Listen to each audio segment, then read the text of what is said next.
You're driving a dark road across the Navajo Nation, late, no other headlights for miles, and something is running beside your car. Not behind it, beside it, keeping pace at 50 miles an hour, low to the ground, on four legs that don't move like any animal you've ever seen. Then it stands up, and in the half second before it drops back into the dark, the thing on two legs turns its head and looks at you with a human face. You've probably met this creature before, on TikTok, on a History Channel ranch in Utah, in 100 late-night videos with red night vision and a scream at the end. All I need to tell you, as gently as I can, almost everything the internet has told you about the Skinwalker is wrong. The real one isn't a cryptid. It doesn't live on a ranch. It's something a whole people have refused to speak about for generations, not because it's a fun campfire story, but because to them, it's real. It's human, and even saying its name out loud is a risk, so I'm going to walk through what it actually is, as carefully and respectfully as it deserves, because the truth is stranger, and a lot darker, than the version you've been sold. Start with the name. Skinwalker is a translation of the Navajo word Yee Naaldlooshii. It means, roughly, by means of it. It goes on all fours.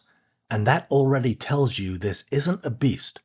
It's a someone that becomes a four-legged thing. Because that's the first thing the pop culture version erases. A skinwalker is not a species. It isn't born in the woods. A skinwalker is a person. Specifically, in traditional Navajo or Diné belief, is a kind of witch, the most feared kind there is. To understand it, you have to understand what it's the dark mirror of. In Diné tradition, there are medicine people, healers, who spend years learning sacred ceremonies to keep the world in balance, to cure the sick, to walk in beauty. They hold real spiritual power, and they use it to help. A witch is what you get when someone takes that same power and turns it inside out. Someone who learned the ceremonies and chose to use them to harm. The Skinwalker is a healer who walked the other way. And here's where it gets genuinely disturbing, because becoming one isn't an accident. The tradition holds that to gain the power, a person has to break the deepest taboo there is. In many tellings, they have to kill someone close to them, a sibling, a family member. Destroying your own blood is the price of admission. You trade your place among your people for power over them. That's the heart of it. A skinwalker isn't a stranger from the dark. It's someone who was one of you and did something unforgivable to stop being one of you. So what can it do? This is where the skins come in.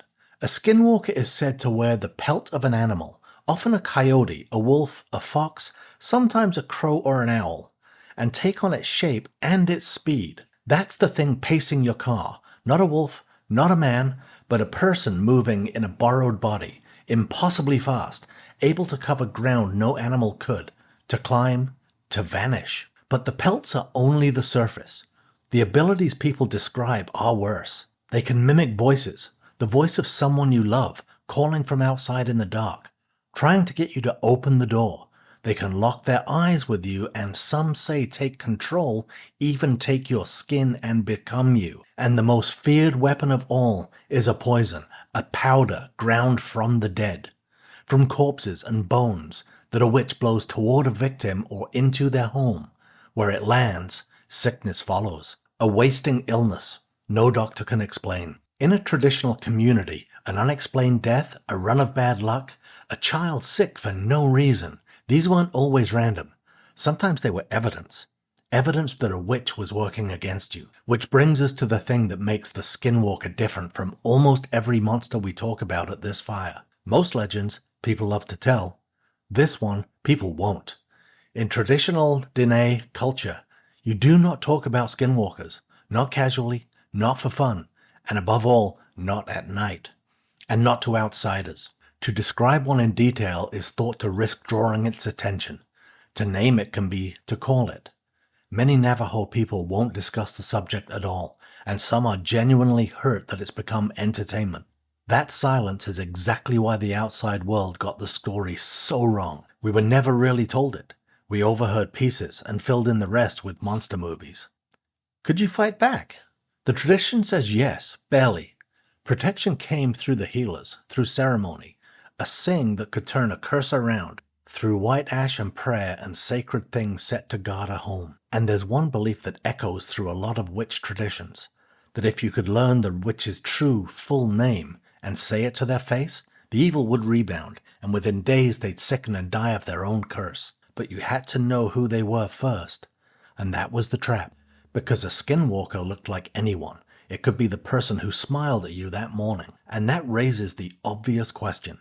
If this belief was so private, so protected, so deliberately unspoken, how did it become one of the most viral monsters on the entire internet? How did a sacred Navajo taboo turn into a night vision thumbnail and a ranch in Utah? The question is its own strange story, and it's where the real skinwalker and the fake one split apart. Here's what happened in the 1990s. A family bought a ranch in the Uintah Basin in Utah, land with a long local reputation for strange events. Lights in the sky, cattle found dead and mutilated. Things that didn't add up. In 1996, a Utah newspaper ran the story. In 2005, 2 researchers wrote a book about it and gave it a name that stuck. Skinwalker Ranch. Later, a whole TV series was built on it. Now the important part. Whatever is or isn't happening on that ranch, it has almost nothing to do with the actual Navajo belief. The ranch sits on Ute land, not Navajo land. And its phenomena are the UFO and mutilation kind, not the witchcraft kind. The word skinwalker was borrowed, bolted onto the property because it sounded dark and native and mysterious. And that's the version that went global. Millions of people now think a skinwalker is a cryptid haunting one ranch. It isn't. The name was taken from a culture that never wanted it spoken in the first place and turned into a brand. So here's the honest verdict.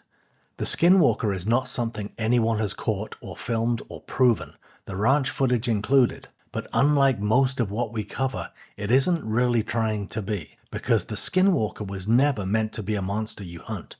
It's something more uncomfortable than that. Strip it down, and the skinwalker is a way of explaining evil that comes from inside your own community, not the wolf at the edge of the firelight, the person at the fire with you, the one you trusted, who had the knowledge to heal and used it to hurt, the neighbor whose jealousy curdled into something worse. Every culture has to explain why a child sickens for no reason, why a good family's luck turns black. The Diné answer was precise and terrible. Sometimes it's because a human being chose to become something monstrous, and that person might be someone you know. That's why it carries such weight.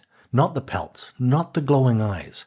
It names a real fear, the betrayal that comes from within, the familiar face wearing something that isn't human anymore. And it's why so many Diné people ask reasonably that it be left alone, not made into a costume or a scream or a thumbnail. Whatever you believe about the power itself, the fear behind it is real, and the culture behind it is real, and it deserves more than night vision and a jump scare. So here's my question for you. Now that you know what it actually is, the healer who walked the other way, the evil with a familiar face, is the real skinwalker scarier than the internet version or less? Tell me honestly in the comments. And if you enjoyed this one, hit like and subscribe.